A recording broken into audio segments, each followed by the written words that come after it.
किसी की आँख का नूर हूँ, न किसी की आँख का नूर हूँ, न किसी के दिल का करार हूँ, जो किसी के काम ना आ सके। मैं वो एक मुश्ते गुबार हूँ, न किसी की आँख का नूर हूँ।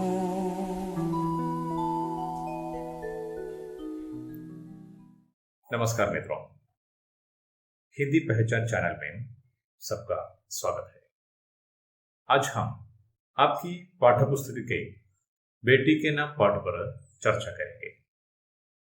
पाठ का सारांश आप जानते हैं, इसलिए परीक्षा की दृष्टि से पाठ की हम चर्चा करेंगे।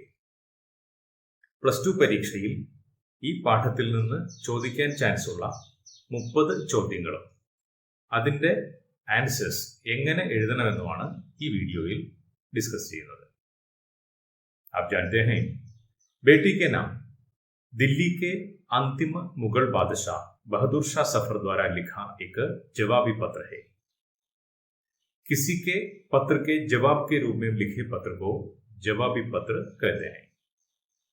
യുദ്ധ തടവുകാരനായി പിടിക്കപ്പെട്ട ബഹദൂർ ഷാ സഫർ രംഗൂണിലെ തടവറയിലിരുന്ന് തന്റെ മകളായ കുൽസും ജമാനി ബീഗത്തിന് എഴുതിയ മറുപടി കത്താണ് बेटी के नाम എന്ന ഈ പാഠം। आप जानते हैं, 1857 की स्वतंत्रता की पहली लड़ाई में बहादुर शाह सफर को अंग्रेजों ने पराजित कर दिया। 4 दिसंबर 1858 को उन्हें मगर नामक युद्धपोत में रंगून में भेज दिया और वहां कैद में डाल दिया। अंग्रेजों की कैद में रहते समय उन्हें अपनी बेटी का खत मिलता है और इस खत के जवाब के रूप में रंगून में अंग्रेजों की कैद में रहकर बहादुर शाह सफर द्वारा लिखा गया जवाबी पत्र है यह।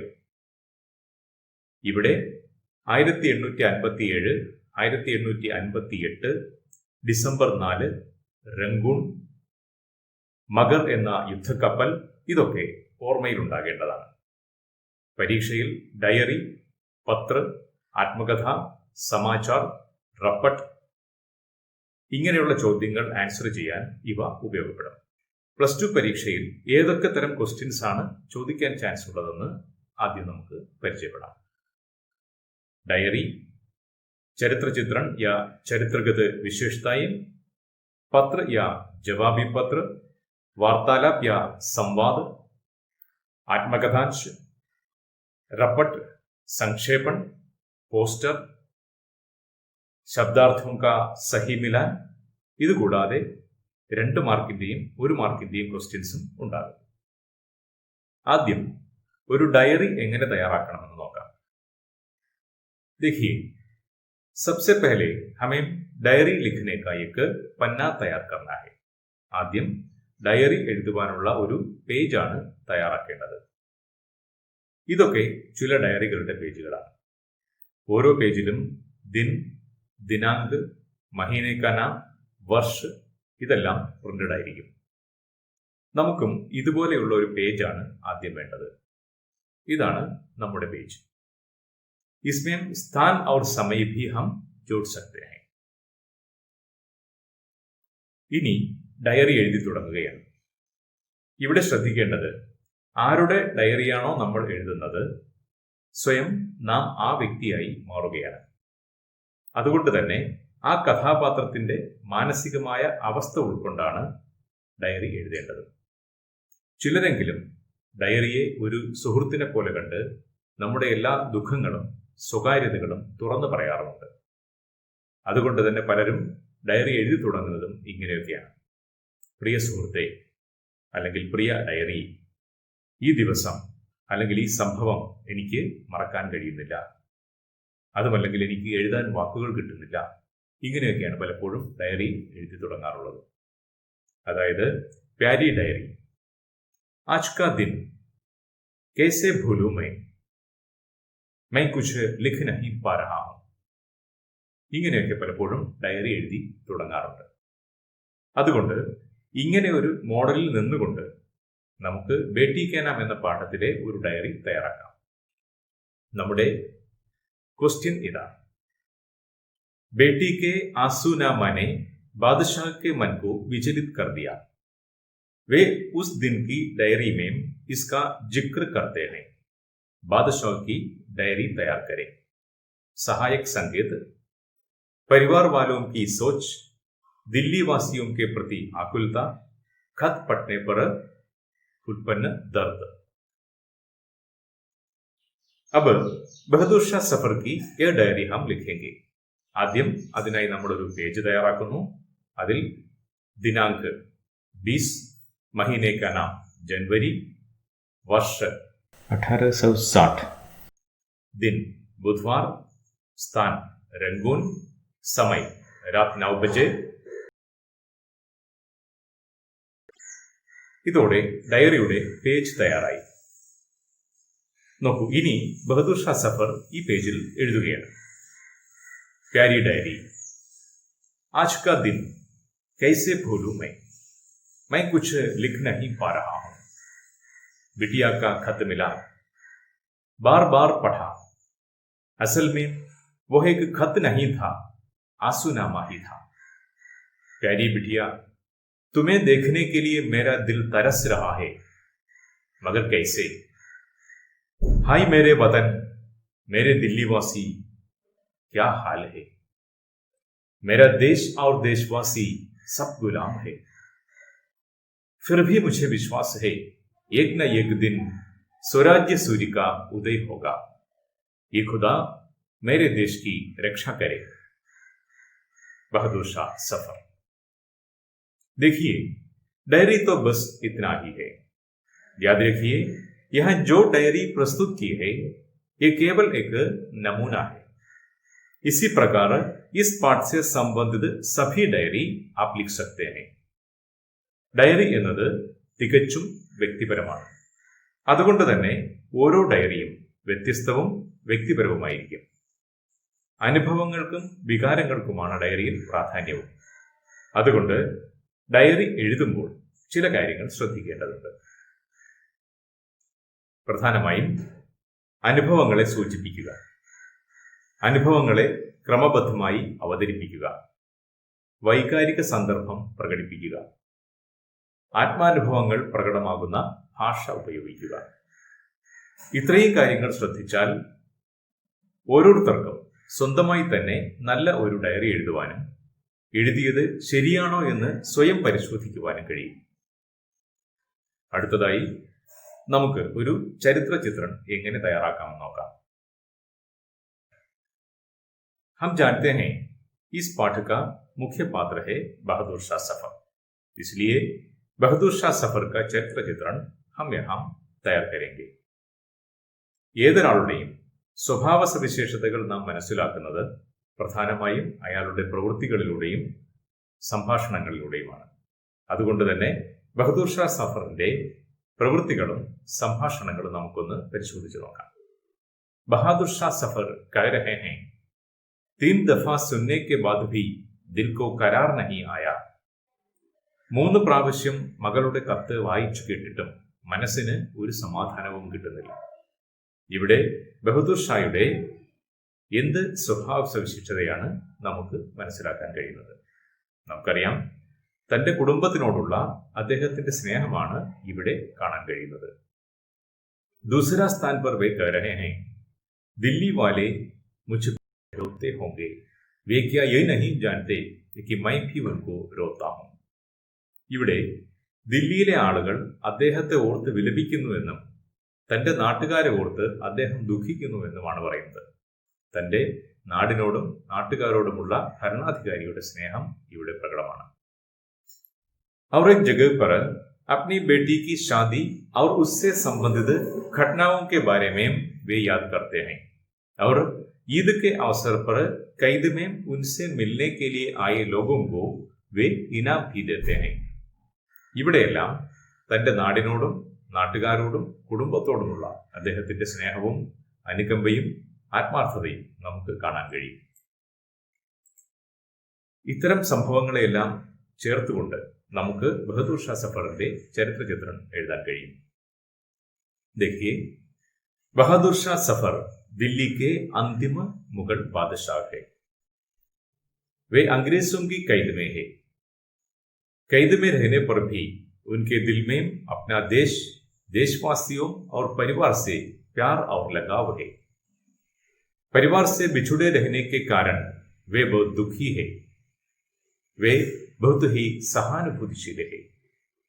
एक सच्चा शासक रहने के कारण ही कैद में रहकर भी वे अपनी प्रजा के सुख दुख के बारे में सोचकर व्याकुल हो जाते हैं.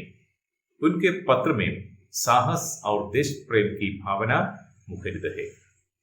इस प्रकार हम बहादुर शाह सफर का चरित्र चित्रण लिख सकते हैं. याद रखिए, ये चरित्र चित्रण का एक नमूना मात्र है. इस प्रकार आप भी चरित्र चित्रण लिख सकते हैं. അതിനായി കഥാപാത്രവുമായി ബന്ധപ്പെട്ട സംഭാഷണങ്ങളും സംഭവങ്ങളും മനസ്സിലാക്കുക. ഇവയുടെ അടിസ്ഥാനത്തിൽ സ്വഭാവ സവിശേഷതകൾ മനസ്സിലാക്കുക. സ്വന്തം കാഴ്ചപ്പാടിലൂടെ ഇവയെ വിശകലനം ചെയ്യുക. ഈ സ്വഭാവ സവിശേഷതകളെ സമർത്ഥിച്ചുകൊണ്ട് എഴുതുക. ഇത്രയും കാര്യങ്ങൾ ശ്രദ്ധിച്ചാൽ ഓരോരുത്തർക്കും സ്വന്തമായി തന്നെ ചരിത്ര ചിത്രം എഴുതുവാനും എഴുതിയത് ശരിയാണോ എന്ന് സ്വയം പരിശോധിക്കുവാനും കഴിയും. देखिए मित्रों, इस पाठ से और भी कई प्रकार के प्रश्न आ सकते हैं. सभी का उत्तर भी हम आसानी से लिख सकते हैं.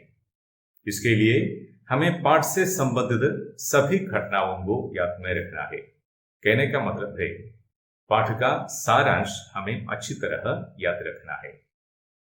ഈ പാഠത്തിലെ പ്രധാന സംഭവങ്ങൾ അറിഞ്ഞിരുന്നാൽ എല്ലാ ചോദ്യങ്ങൾക്കും നമുക്ക് കൃത്യമായി ആൻസർ ചെയ്യാൻ കഴിയും.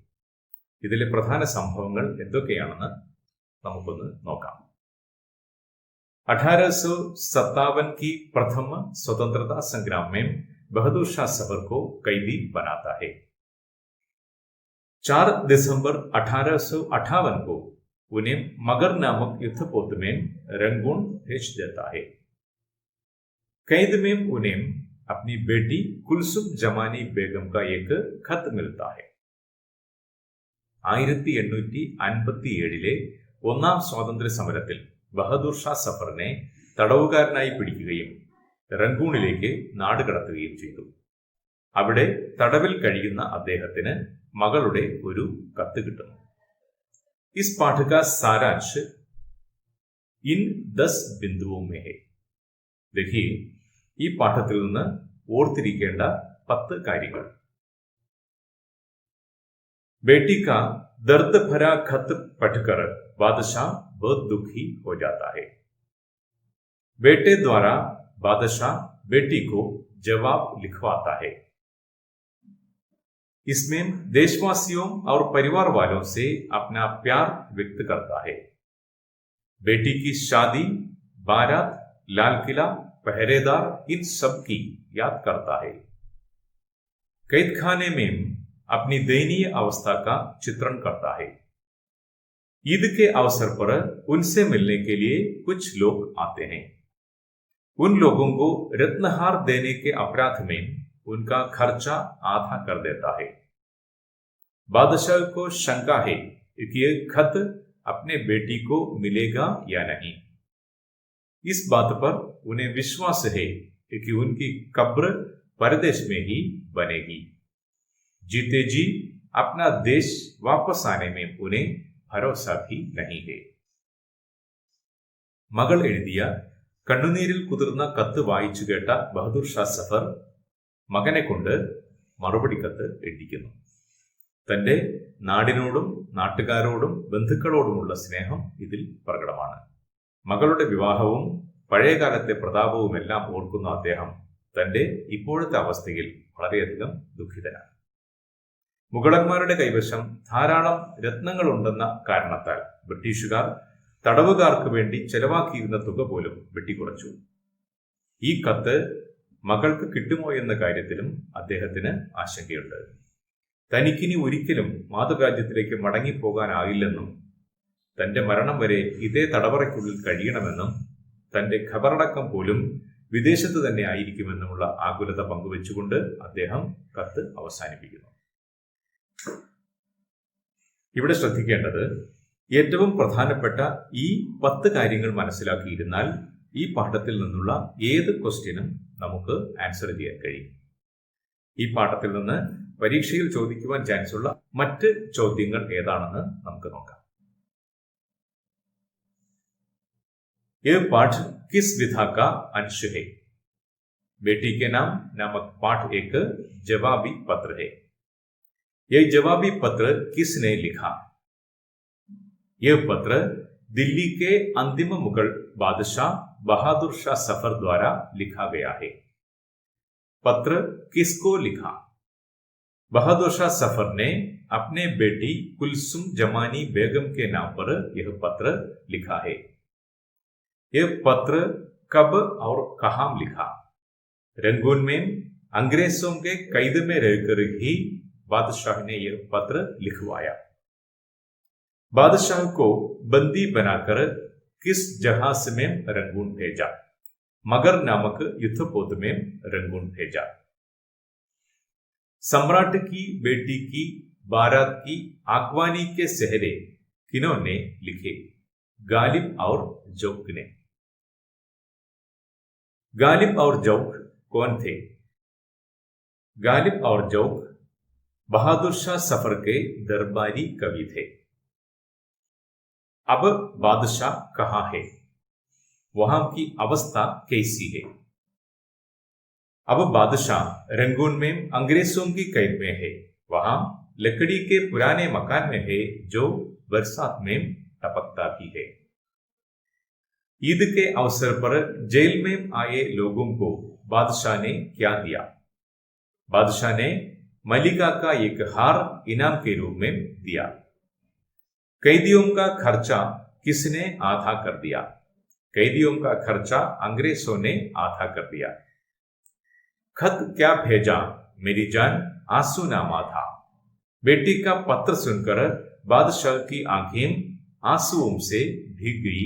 क्यों? कैदी बाप को अपनी बेटी का खत एक आंसूनामा था. क्यों? 3 दफा सुनने के बाद भी दिल को करार नहीं आया. बादशाह ऐसा क्यों कहता है? ഇവിടെ 3 ചോദ്യങ്ങളുണ്ട്.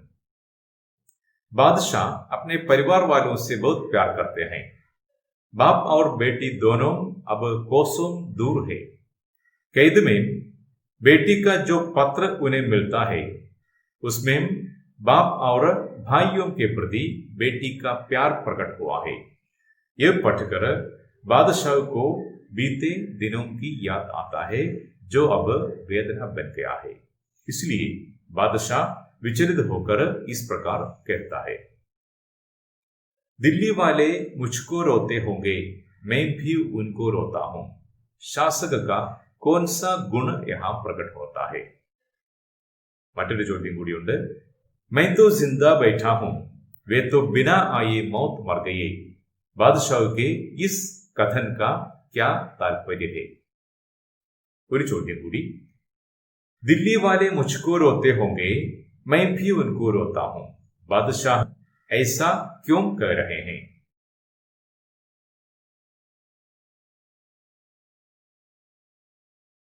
बादशाह अपने देश और देशवासियों से बहुत प्यार करते थे.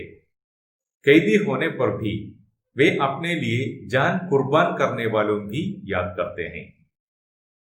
अंग्रेजों द्वारा दिल्ली वासियों के प्रति हुए प्रत्येक अत्याचार और क्रूरता याद करके आज भी उनका मन विचलित हो रहा है. मैं तो जिंदा बैठा हूं, वे तो बिना आए मौत मर गए. इस कथन के आधार पर दिल्ली वासियों की परेशानियों पर टिप्पणी लिखें. बादशाह यहाँ अंग्रेजों द्वारा दिल्ली वासियों पर हुए अत्याचार और क्रूरता की याद कर रहे हैं। अनेकों के बाप, बेटे और भाई फांसियों पर चढ़ गए, अनेक बच्चे अनाथ हो गए और अनेक महिलाएं बेवा हो गई। सभी के घर लुट गए। इस प्रकार पूरी दिल्ली को बर्बाद किया गया। अपने वतन दिल्ली से सैकड़ों कोस दूर, घर से जुदा और ऐसे जुदा कि अब जीते जी किसी से मिलने की आस नहीं है। बादशाह ऐसा क्यों सोचते हैं? यहां बादशाह एक दर्दनाक सच्चाई बता रहे हैं। अब वे दिल्ली से सैकड़ों कोस दूर रंगून में है। वे अपने देश, देशवासियों और परिवार वालों से बहुत प्यार करते हैं। कैद में उन्हें बेटी का जो खत मिला, उसमें बाप के प्रति अपने मन में जो प्यार है उसका पूरा चित्रण है। यह पत्र 3 बार पढ़कर बादशाह विचलित हो जाते हैं और इस प्रकार सोचते हैं, बादशाह का खर्चा क्यों आधा कर दिया गया? अंग्रेजों ने कैदियों का खर्चा क्यों आधा कर दिया? ईद के अवसर पर बादशाह से मिलने के लिए आए लोगों को उन्होंने मलिका का एक हार दिया था।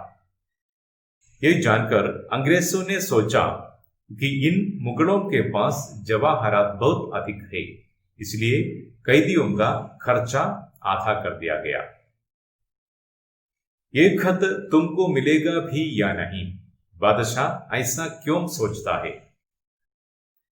पिछले बुरे अनुभवों के कारण ही बादशाह ऐसा सोचते हैं। अंग्रेज धोखेबाजी से अपना काम चलाते थे। कभी कभी वे वेश बदलकर जासूसों को कैदियों के पास भेजते थे। कैदियों से मित्रता स्थापित करके उनका रहस्य जानना भी इन जासूसों का लक्ष्य है। इसलिए बादशाह को ऐसा शक हुआ। अभी तो हम लकड़ी की भीगी हुई कब्र में जिंदा ही दफन है, जब मर जाएंगे तब भी कब्र में ही होंगे। इस कथन का क्या तात्पर्य है? देश और देशवासियों से बिछुड़े बादशाह अपनी हालत पर अत्यंत दुखी है। अंग्रेजों ने लकड़ी के बने एक पुराने मकान में उन्हें कैदी बनाकर डाला है, जो बरसात में टपकता है। उन पर सख्त पहरा है। वहां कैद में कई बुरे अनुभवों का शिकार भी बनना पड़ा। एक सच्चे देशप्रेमी होने के नाते वे अपनी ही मिट्टी में मर मिटना चाहते हैं, मगर उन्हें पता है जीते जी वहां से बाहर नहीं निकल पाएगा, कब्र परदेश में ही बनेगी। इस कठिन सच्चाई याद करते हुए बादशाह ऐसा कह रहे हैं। याद रखिए, अभी तक यहां जो उत्तर आपने देखा ये सब नमूने मात्र हैं। आपको अपने ढंग से इनके उत्तर लिखने हैं। आगे नमूने के कुछ और प्रश्न भी दे रहा हूं, इनका उत्तर अपने शब्दों में लिखने की कोशिश करें। धन्यवाद।